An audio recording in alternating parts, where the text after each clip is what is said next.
Bienvenue sur Les Jongleuses, le podcast qui vous donne les clés pour jongler avec légèreté entre toutes les facettes de votre vie. Je m'appelle Ruth Manou et je suis coach de vie certifiée.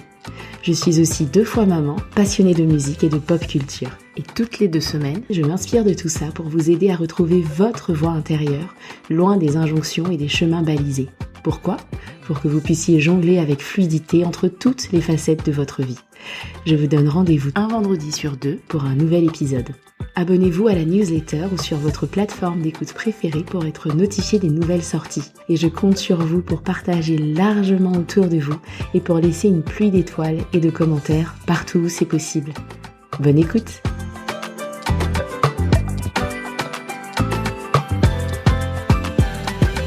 Hello tout le monde, j'espère que vous allez bien. C'est toujours une telle joie de vous retrouver pour un nouvel épisode. On se retrouve aujourd'hui pour le 2e épisode de notre série de 3 pour se mettre en action. Si vous n'avez pas encore écouté le précédent, je vous conseille d'y retourner. Et si vous l'avez déjà écouté, je serais curieuse d'en savoir plus sur le quelque chose de nouveau que vous avez mis en place. N'hésitez pas à venir m'en parler sur Instagram, sur la communauté des jongleuses. Je vous mettrai le lien dans les notes de l'épisode. Pour ma part, je me suis offert 2 nouveautés. Côté perso, je me suis mise au défi de faire du pilates tous les jours pendant 30 jours. J'ai commencé lundi et je compte bien continuer. Et côté pro, mon site internet www.ruthmanou.com est en ligne. Vous pouvez y retrouver toutes les façons de travailler avec moi et aussi, retour à mes premières amours, une partie blog pour trouver une bonne dose d'inspiration et des outils concrets pour vos vies intérieures et extérieures. Le lien sera aussi dans les notes de l'épisode. Et maintenant, place à l'épisode du jour. Commencer quelque chose de petit ou plus précisément, commencer petit. Souvent, ce que je constate autour de moi, que ce soit chez des clientes, des amis ou chez moi, par le passé, c'est que la réticence qu'on peut avoir à se lancer dans un projet, une habitude ou une activité, elle vient parfois du fait que ça paraît trop gros, trop imposant, trop chronophage, trop énergivore. Le problème de cette idée-là, c'est qu'elle finit par être paralysante. Et c'est tellement normal parce que quand on pense de cette façon, c'est comme si on était au pied d'une montagne dont on nous a dit que le sommet offrait une vue sublime. On sait que ça va être magnifique, seulement voilà, là tout de suite maintenant, on est au pied de cette montagne et on sait que dans les prochaines heures, on va être dans l'ascension. On se projette en se disant que ça va être dur, qu'on va galérer et tout d'un coup, ce sommet magnifique, il a plus l'air aussi alléchant que ça. Du coup, on abandonne.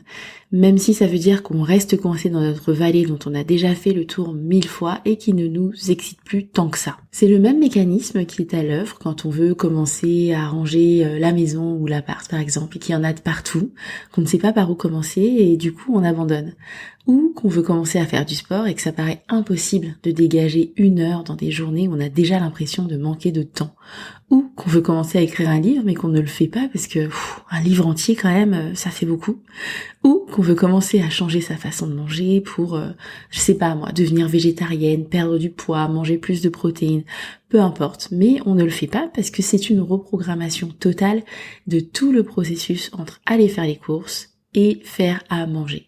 Ou encore qu'on a envie de faire une reconversion, mais qu'on ne se lance pas parce que le champ des possibles a l'air trop vaste ou que les études à reprendre ont l'air trop longues.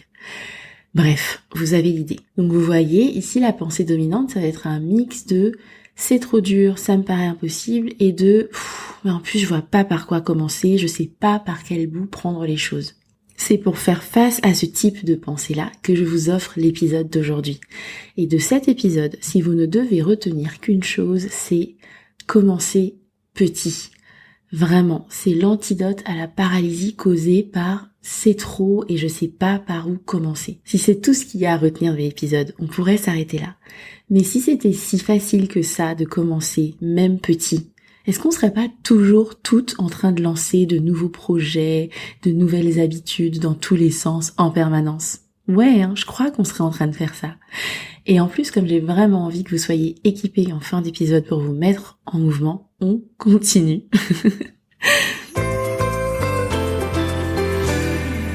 Une des raisons qui fait qu'on ne commence pas petit, c'est que ça n'a pas l'air assez, que ça a l'air trop petit justement pour être efficace. Et ça, c'est complètement paradoxal, parce que d'un côté, on se laisse impressionner par un résultat final qui nous paraît inatteignable, tout en dédaignant de poser des actions parce qu'on les perçoit comme trop petites pour être efficaces. Et ça, c'est une des raisons qui peut faire qu'on reste bloqué dans l'inaction. Sauf qu'en fait, les petites actions ont un pouvoir immense et sont d'une efficacité redoutable. Premièrement, parce que ce que vous allez devoir surmonter pour mettre en place une action petite en apparence, ça va vous dégager le chemin pour faire quelque chose de plus imposant quelque temps plus tard. Par exemple, moi, j'ai commencé le yoga il y a 1 an et demi. J'ai commencé à en faire à la maison. À ce moment-là, j'avais mes études, mes clientes, mon podcast, mes enfants et plus généralement ma vie de famille avec la logistique que ça impliquait. Honnêtement, mes journées étaient déjà pleines à craquer. Je me suis mise en tête de faire ces sessions le matin au saut du lit pour être sûre de m'y tenir et que ce soit fait dans la journée. Ça me paraissait faisable, c'était à la maison, c'était 15 minutes et ça me paraissait complètement jouable. Seulement, ça voulait aussi dire que je me sortais de l'équation pour préparer mes enfants le matin pour l'école et que je laissais entièrement ce moment à mon mari. Et en fait, ce que ça m'a forcé à faire, c'est que ça m'a forcé à faire face à la culpabilité que je pouvais ressentir en faisant ça. Ça m'a forcé à m'organiser en amont pour participer en n'étant pas physiquement dans la pièce, par exemple en préparant leurs affaires la veille. Ça m'a forcé à trouver les ressources pour continuer ma session, pour rester concentrée même quand mes enfants venaient me voir, et ça m'a aidé à être à l'aise avec le fait que je pouvais faire autre chose quand ils étaient avec moi à la maison et que ni eux ni moi n'avions besoin que je sois sur eux en permanence. Ça m'a forcé à faire face à l'idée que peut-être mon mari ferait un peu la tête si je laissais gérer seul. Au final, il a pas du tout fait la tête, mais ça m'a permis de me rendre compte qu'en fait, c'était juste une histoire que je me racontais. Et c'est ça, le pouvoir des petites actions. C'est que déjà, ça met en mouvement pour commencer quelque chose de nouveau, et ensuite, ça dégage le chemin pour faire des choses plus grandes par la suite, tout en vous montrant ce qui se joue dans votre cerveau et les histoires que vous vous racontez qui vous gardent prisonnière de situations qui pourraient être différentes et qui parfois ne conviennent plus à personne en fait. Typiquement, dans mon cas, le fait de faire face au blocage qui aurait pu m'empêcher de commencer le yoga à la maison m'a aussi permis de repenser ma relation à mes enfants, à mon mari, à mon temps, à mon rôle en tant que maman ou en tant qu'épouse. Et ça rejoint ce que je vous disais sur le fait de commencer quelque chose de nouveau dans l'épisode 45.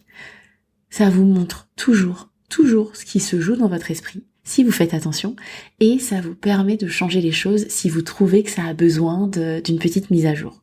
Mais comme souvent on ne commence pas des choses nouvelles parce que ça a l'air trop gros, vous voici riche d'un coup de pouce supplémentaire pour vous pousser à commencer ce fameux quelque chose de nouveau.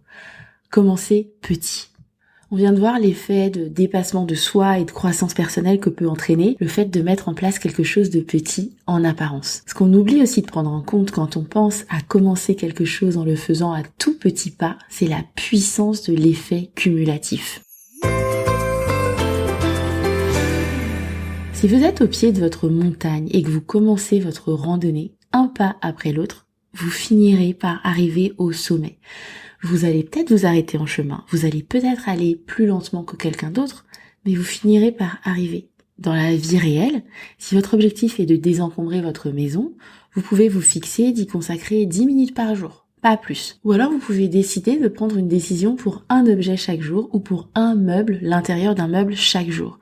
Et vous allez commencer à avoir des résultats au bout de quelques semaines. Si votre objectif est de vous lancer dans l'écriture, vous pouvez vous fixer d'écrire une demi-page chaque jour. Au bout de 365 jours, vous aurez écrit environ 200 pages.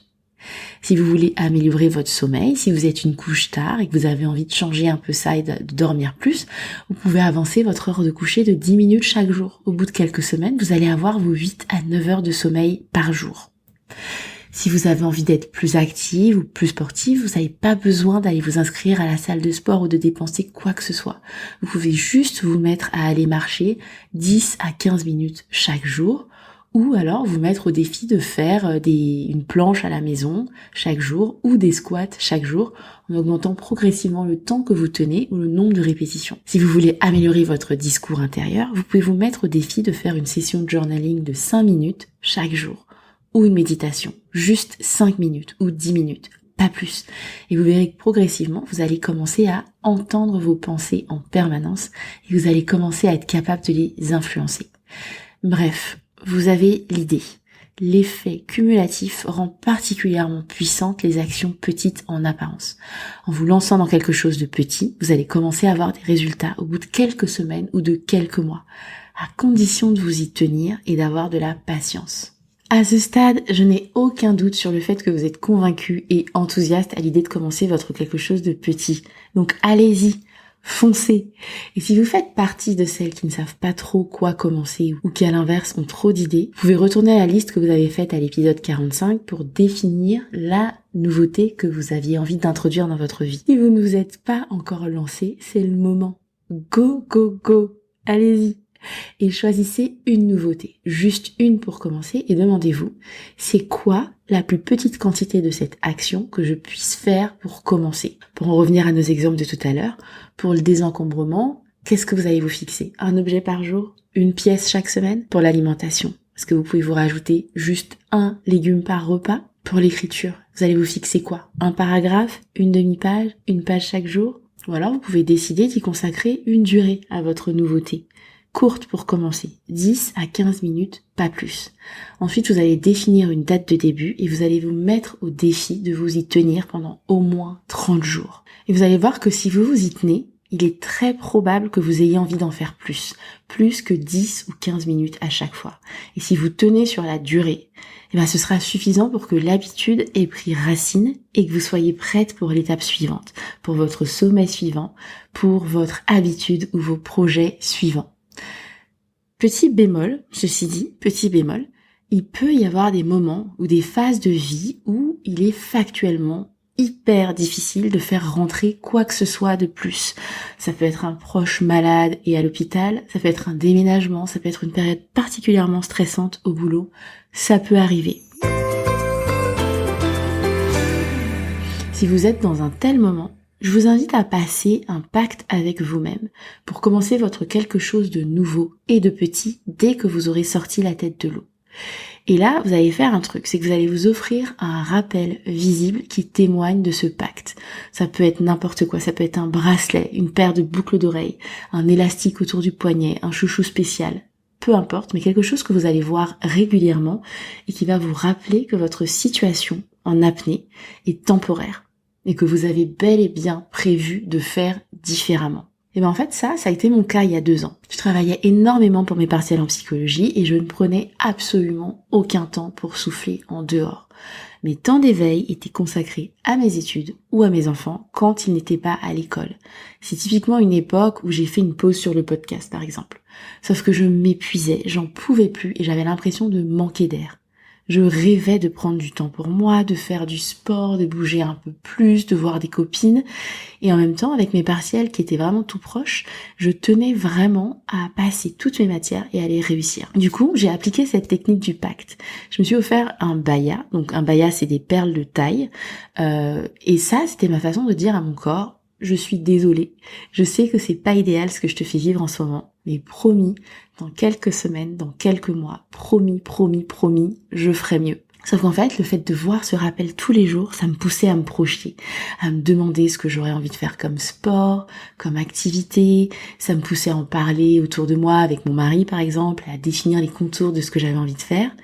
Et ça m'a facilité les choses quand il a été temps, quelques mois plus tard, de me lancer, de commencer quelque chose de nouveau, le yoga, et de petit, à la maison, une 15aine de minutes, tous les jours. En fait, une partie du chemin avait été faite dans ma tête et le processus était déjà enclenché en réalité. Et alors vous, qu'est-ce que vous allez commencer à petits pas? J'ai hâte de savoir. N'hésitez pas à venir m'en parler sur Instagram, c'est toujours un plaisir d'échanger avec vous. Si vous avez besoin d'un coup de boost supplémentaire pour vous lancer parce que votre montagne vous paraît particulièrement haute et qu'un plan plus détaillé vous aiderait, vous pouvez dès maintenant réserver votre appel découverte offert. Ce sera l'occasion de parler de votre vision, de votre projet et de voir ensemble comment un accompagnement en coaching peut vous aider à matérialiser ce que vous avez en tête. Je vous donne rendez-vous dans 2 semaines pour le 3e et dernier épisode de cette série. Et d'ici là, prenez soin de vous.